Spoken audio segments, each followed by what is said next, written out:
It was raining on the night of Halloween. On the Captain Southwestern Railroad, sitting quietly, was ex-Clinchfield 311, an old 482 mountain steam engine. She was to take a train of log cars from Kenton to Black Wolf Logging Camp and then deliver another train on the return journey. Earlier that morning, weather reports issued several storm warnings that was coming through that evening and throughout most of the day. It had been raining lightly, but this was only the early sign of the bad weather approaching. Well, old girl, it looks like we've got a storm coming in. Just my luck. Having to take this train and then take another one down the mountain in a storm. Don't you worry. I'm confident you'll make it without trouble. Confidence. That seems to be the only thing that keeps me going, despite what the others say. Hey, no matter what happens, the manager will not let those fools touch you. Not as long as he, or me, or your fireman are here.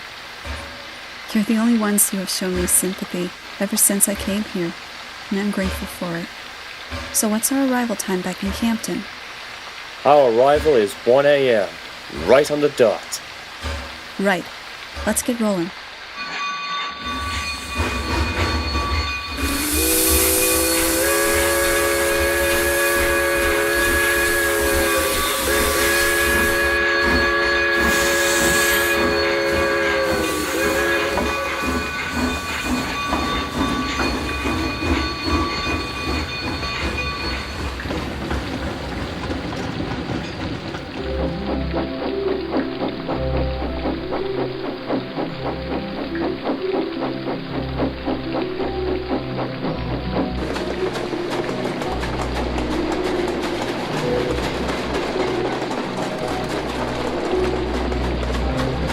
During the run, 311 was doing very well, traveling 15 miles per hour, the correct speed to travel on the Miller River Canyon.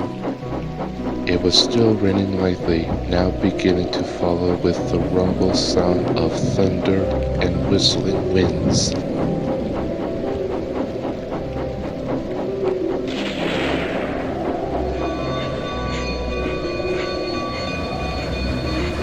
They arrived at the logging camp at Black Wolf Mountain right on time.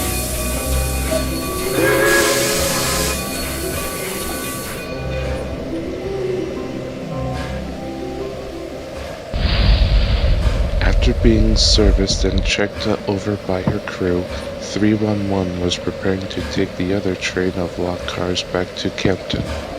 However, there was a short delay as the signal that gave them the all-clear malfunctioned. It was repaired, but this only had made 311 late for her return journey.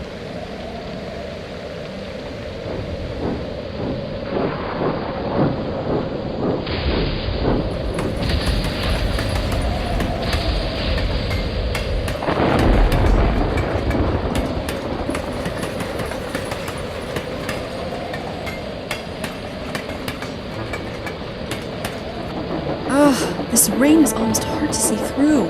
It's unsafe, and knowing how dangerous this line is in these conditions, it's almost suicidal. We'll be home as quick as we can after we've delivered these logs. But remember what I said. I'm confident that we'll make it out of here and be home free.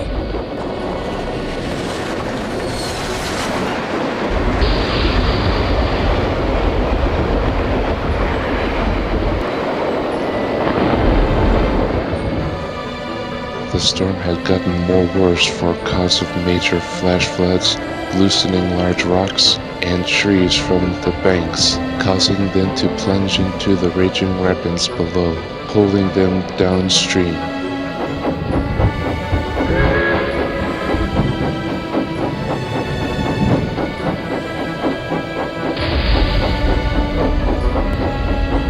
Watch out!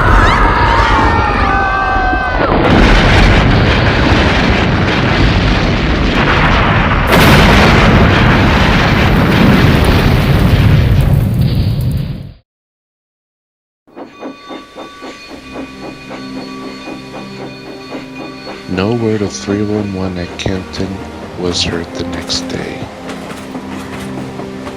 As the minutes turned into hours, great concern grew and crews were dispatched to a search and rescue operation. When they came across the Miller River, they saw that the bridge had collapsed. They searched toward the river. There was no indication that a train may have gone over it. Other than the bridge itself, whatever happened to 311 and its crew, they had vanished into thin air.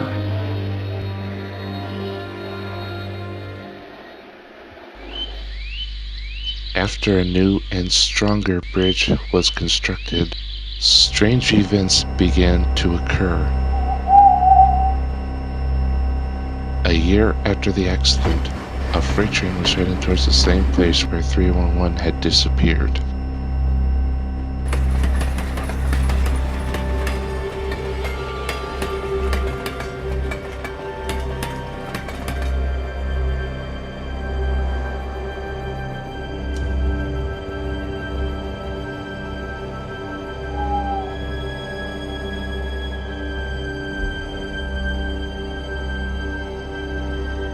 The engineer and the locomotive claimed to have seen a headlight, hearing a bell ring and a whistle sounding.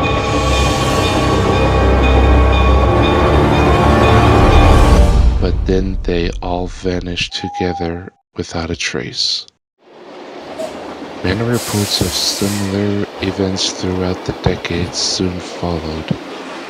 People and engines alike would report seeing an engine trying to make it over to the other side of the bridge, but never does. According to the legend, if you walk alone on the mountain line of the Highland Valley Logging and Mining Company Railroad in the fall, you might just hear the cry of a whistle in the wind. If you're brave enough to walk the line during the thunderstorm on Halloween, you might just get a glance of a 482 with a blood-red lamp.